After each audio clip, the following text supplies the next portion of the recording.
Wale ndugu zangu ambao mnahitaji kujenga choo cha kisasa ambacho hakijai, na wakumbusha kwamba watu pekee ambao wanafanya shughuli hizi katika viwango vya uaminifu wa hali ya juu ni PMP Company Limited Tanzania, ambao wanapatikana jijini Dar es Salaam.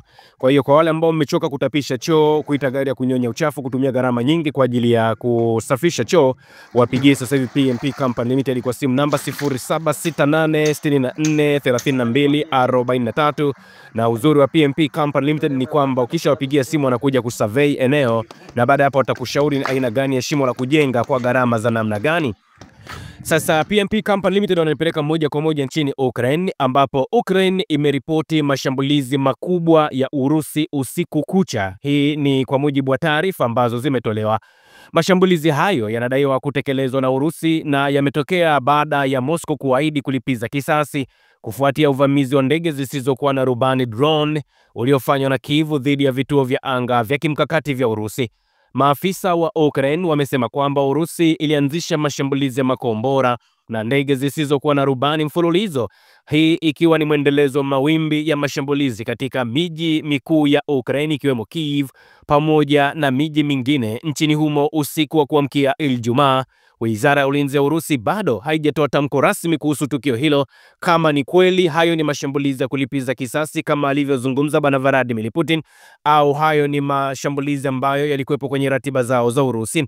Milipuko kadhaa imeripotiwa katika maeneo mbalimbali ya Kyiv na viunga vyake mapema asubuhi, ambapo meya wa jiji hilo Vitali Klitschko amesema mifumo ya ulinzi wa anga ya Ukraini ilikuwa ikikabiliana na makombora pamoja na drone ambazo zilikuwa zikiruka mfululizo. Ameeleza kuwa vipande vya mabaki vilidondoka tu kwenye maeneo ya majengo yasiyokaliwa na watu, na baadaye akasema watu wasiopungua 4 wameuawa na wengine zaidi ya 20 kujeruhiwa. Kwa mujibu wa picha za video ambazo zimerekodiwa na kamera za uangalizi CCTV katika eneo la Kyiv, zimeonyesha mfumo wa ulinzi wa anga wa Marekani wa Patriot ukijaribu kuzima kombora kwa kurusha makombora manne ya kuzuia kabla ya kuonekana kupigwa, kwa maana ya mfumo huo wa Marekani umeshindwa kuzuia makombora ya Urusi.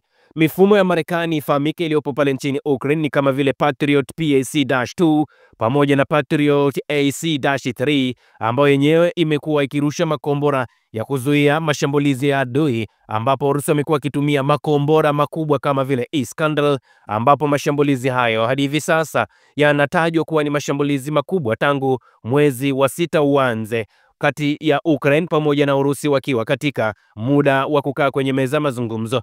Milipuko mingine imesikika katika mikoa ya magharibi kama vile Ternopil pamoja na Lviv, pamoja na jiji la Lutsk, Kremenchuk katikati mwa Ukraine, pamoja na maeneo mengine nchini Ukraine.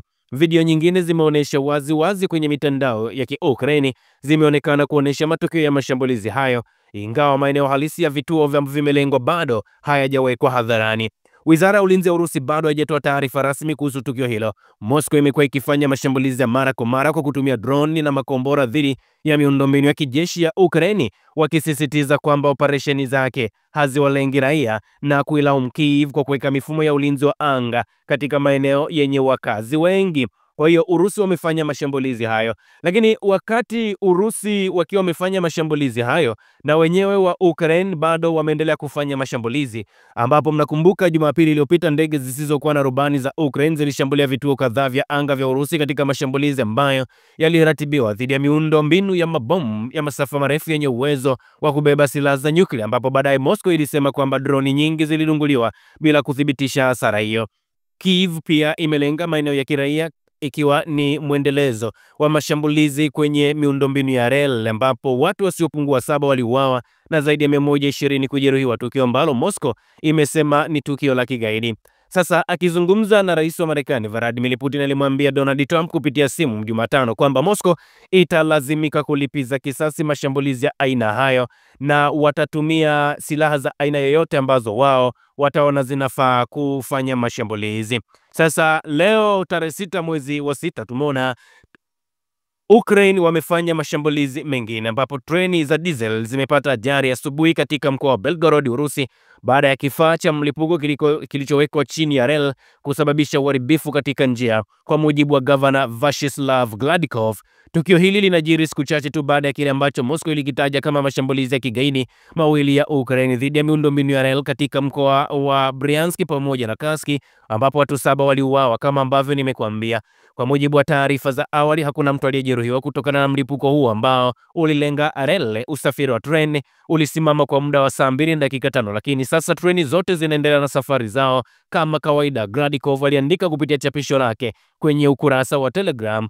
Kikosi cha matengenezo kilituma mara moja kurekebisha sehemu ambayo iliathiriwa katika wilaya ya Pokrovskoye, alizungumza gavana, akiongeza kuwa yeye binafsi alikuwa ni mmoja kati ya watu ambao walikumbana na changamoto ya kutofika katika eneo hilo, ambapo anasema treni niliyoandaa iliishia maeneo ya Prokhorovka kwa sababu ya kulipuliwa kwa reli. Alisema kupitia chapisho lake kwa njia ya video, akisema tunamshukuru Mungu hakuna mtu ambaye ameumia, lakini kuna uharibifu mkubwa ambao umetokea.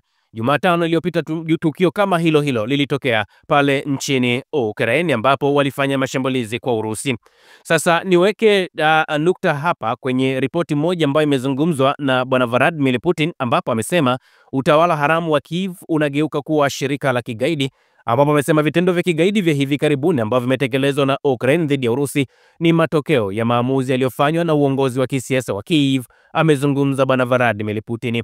Akizungumza juu ya mashambulizi haya, Putin amesema kutokana na hasara kubwa walizozipata, utawala haramu wa Kiev sasa umeamua kupanga mashambulizi ya kigaidi kwa lengo la kujaribu kuwatisha Warusi. Mashambulizi ya hivi karibuni dhidi ya reli katika mkoa wa Bryansk pamoja na Kursk nchini Urusi, anasema bila shaka ni vitendo vya kigaidi, akisema maamuzi ya kutekeleza uhalifu huo yalifanywa bila shaka nchini Ukraine pamoja na viongozi wa kisiasa. Naendelea kumnukuu, shambulio dhidi ya raia lililenga kwa makusudi, na hili linathibitisha wasiwasi wetu kwa utawala wa Kiev ambao hata awali uliingia madarakani kwa njia zisizokuwa halali, sasa unabadilika polepole kuwa shirika la kigaidi, na wale wanaounga mkono nao pia wanageuka kuwa washirika wa magaidi.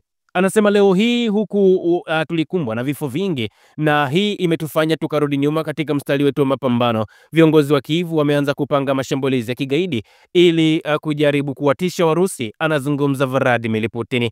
Anasema kwa utawala wa Kiev madaraka yanaonekana kuwa ni muhimu zaidi kuliko amani na muhimu zaidi kuliko maisha ya watu wengine. Mashambulizi haya mawili ya kwenye reli yalifanyika Jumatano jioni na Jumapili, lakini mengine yamefanyika leo Ijumaa. Katika matukio haya ambayo Urusi wanasema ni matukio ambayo yanakwamisha juhudi za mazungumzo ya kutafuta amani yaliyofanyika mjini Istanbul, ambapo mashambulizi haya ya ndege zisizokuwa na rubani ya Ukraine yanaifanya Urusi iwe vigumu zaidi kukubali kukaa katika meza ya mazungumzo, huku rais wa Urusi Bwana Vladimir Putin akisisitiza kwamba watalipiza kisasi kwa yale yote ambayo yamefanyika. Kazi yetu ni moja tu, Yuhoma Media Club, kuhakikisha tunazifuatilia ripoti hizi kwa namna ambavyo zinatokea, ili na ninyi muwe sehemu ya watu ambao wanapata ripoti ya nini ambacho kinaendelea katika eneo la Special Military Operation. Usisahau kusubscribe, like na kubonyeza alama ya kengele.